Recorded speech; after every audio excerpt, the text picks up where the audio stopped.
ਅੱਜ ਦੀਆਂ ਖਬਰਾਂ ਵੱਲ ਚੱਲੀਏ ਤੇ ਇੰਡੀਆ ਤੋਂ ਬਹੁਤ ਹੀ ਮਾੜੀ ਖਬਰ ਆ ਰਹੀ ਆ। ਉੱਥੇ ਟ੍ਰੇਨ ਦੇ ਐਕਸੀਡੈਂਟ ਹੋਏ ਆ, 3 ਟ੍ਰੇਨ ਦਾ, ਜਿਹਦੇ ਨਾਲ ਹੁਣ ਤੱਕ ਕਨਫਰਮ ਹੋ ਚੁੱਕਾ 207 ਲੋਕਾਂ ਦੀ ਮੌਤ ਹੋਈ ਆ। 900 ਤੋਂ ਵੱਧ ਲੋਕ ਫੱਟੜ ਹੋਏ ਹੈਗੇ ਆ। ਕਹਿੰਦੇ ਵੀ ਇੱਕ ਟ੍ਰੇਨ ਜਾ ਰਹੀ ਸੀ ਤੇ ਜਦੋਂ ਉਹਦਾ ਜਿਹੜੀ ਬੋਗੀਜ਼ ਹੁੰਦੀਆਂ ਆ, ਉਹ ਉਲਟ ਗਈਆਂ ਤੇ ਦੂਸਰੇ ਪਾਸੇ ਵੱਲ ਨੂੰ ਜਦੋਂ ਉਲਟੀਆਂ ਤੇ ਉਧਰੋਂ ਇੱਕ ਹੋਰ ਟ੍ਰੇਨ ਆ ਰਹੀ ਸੀ, ਉਹ ਉਹਦੇ ਵਿੱਚ ਵੱਜੀ। ਉਹ ਤੋਂ ਬਾਅਦ ਇੱਕ ਹੋਰ ਮਾਲ ਗੱਡੀ ਪਿੱਛੇ ਆ ਰਹੀ ਸੀ।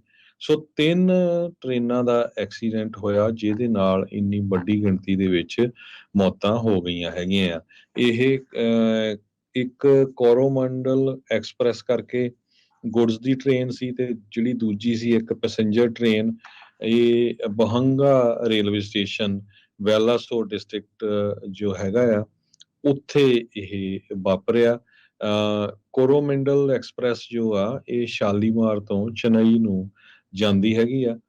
ਜਦੋਂ ਇਹਦਾ ਐਕਸੀਡੈਂਟ ਹੋਇਆ 7 ਵਜੇ ਦੇ ਕਰੀਬ, ਉੱਥੇ ਦਾ ਜੋ ਰਾਤ ਸੀ ਉਸ ਟਾਈਮ ਦੇ ਉੱਤੇ ਸ਼ਾਮ ਸੀ ਐਕਸੀਡੈਂਟ ਹੋਇਆ। ਪਰ ਇਹਦਾ ਇੱਕ ਕਾਰਨ ਇਹ ਵੀ ਦੱਸਿਆ ਜਾ ਰਿਹਾ ਆ ਵੀ ਇੰਡੀਆ ਦਾ ਜਿਹੜਾ ਇਨਫਰਾਸਟ੍ਰਕਚਰ ਆ ਟ੍ਰੇਨ ਦਾ, ਉਹ ਬਹੁਤ ਪੁਰਾਣਾ ਹੈਗਾ ਆ। ਮੇਨਟੇਨੈਂਸ ਉਹਦੀ ਬੜੀ ਮਾੜੀ ਹੈਗੀ ਆ। ਸੋ ਇਹੀ ਚੀਜ਼ਾਂ ਜੋ ਆ ਐਕਸੀਡੈਂਟ ਦੇ ਲਈ ਜ਼ਿੰਮੇਵਾਰ ਹੈਗੀਆਂ ਆ।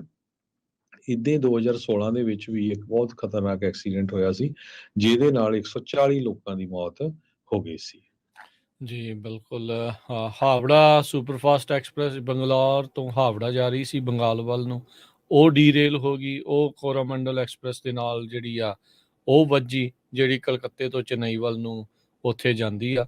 ਉੜੀਸਾ ਦਾ ਜਿਹੜਾ ਚੀਫ ਮਿਨਿਸਟਰ ਨਵੀਨ ਪਟਨਾਇਕ ਉਹ ਉੱਥੇ ਪਹੁੰਚੇ ਹੋਏ ਆ। 3 ਨੈਸ਼ਨਲ ਡਿਜ਼ਾਸਟਰ ਰਿਸਪੌਂਸ ਫੋਰਸ ਟੀਮਾਂ ਮੌਕੇ ਦੇ ਉੱਤੇ ਪਹੁੰਚੀਆਂ ਹੋਈਆਂ ਨੇ ਤੇ ਦੱਸ ਰਹੇ ਆ, ਕਹਿੰਦੇ ਵੀ 207 ਬੋਡੀਜ਼ ਤਾਂ ਹੁਣ ਤੱਕ ਰਿਕਵਰ ਕਰ ਲਈਆਂ ਗਈਆਂ ਆ। ਉੱਥੋਂ ਦੇ ਜਿਹੜੇ ਫਾਇਰ ਡਿਪਾਰਟਮੈਂਟ ਦੇ ਡਾਇਰੈਕਟਰ ਜਨਰਲ ਸੁਧਾਂਸ਼ੂ ਸਰੰਗੀ, ਉਹਨਾਂ ਨੇ ਦੱਸਿਆ ਆ ਤੇ ਨਾਲ ਹੀ ਉਹਨਾਂ ਨੇ ਕਿਹਾ ਵੀ ਇਹ ਆંકੜਾ ਕਾਫੀ ਜ਼ਿਆਦਾ ਵੱਧ ਸਕਦਾ ਹੈਗਾ ਆ।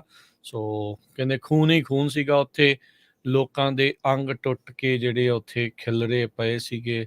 ਲਾਸ਼ਾਂ ਬੇਹਾਲ ਜਿਹੜੀਆਂ ਇੱਕ ਹਿਸਾਬ ਦੇ ਨਾਲ ਓਬਵੀਅਸਲੀ ਉਹ ਲਾਸ਼ਾਂ ਨੇ, ਤੇ ਪਰ ਬਹੁਤ ਜ਼ਿਆਦਾ ਖਤਰਨਾਕ ਮੰਜ਼ਰ ਜਿਹੜਾ ਆ ਉੱਥੇ ਉੜੀਸਾ ਦੇ ਵਿੱਚ ਇਹ ਵਾਪਰਿਆ ਹੈਗਾ ਆ। ਇੰਡੀਆ ਦੇ ਮਿਨਿਸਟਰ ਫਾਰ ਰੇਲਵੇਜ਼ ਦੇ ਕਮਿਊਨੀਕੇਸ਼ਨ ਨੇ ਸਾਰੇ ਹੀ ਜੋ ਮਾਰੇ ਗਏ ਆ ਉਹਨਾਂ ਨੂੰ 10-10 ਲੱਖ ਰੁਪਏ ਦੇਣ ਦਾ ਜੋ ਆ ਉਹ ਗੱਲ ਕੀਤੀ ਹੈ।